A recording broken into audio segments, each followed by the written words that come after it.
When working with induction motors, one key concept you must understand is slip. It directly affects torque, efficiency, and overall motor performance. Definition of a slip. Slip is the difference between the synchronous speed of the rotating magnetic field and the actual rotor speed of the motor.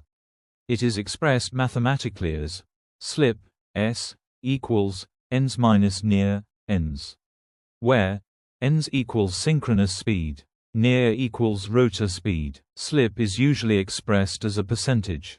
Technical explanation of a slip. In an induction motor, the rotor can never reach synchronous speed. If it did, there would be no relative motion between the stator's rotating magnetic field and the rotor conductors, meaning no induced current, and therefore no torque. This relative motion is what produces electromagnetic induction, based on Faraday's law, allowing the motor to operate. Operational insight of a slip. At startup, slip is equal to 1, or 100%, because the rotor is stationary. As the motor accelerates, slip decreases. Under normal operating conditions, slip typically ranges between 1% and 5%, depending on the load. As load increases, slip increases slightly to generate more torque.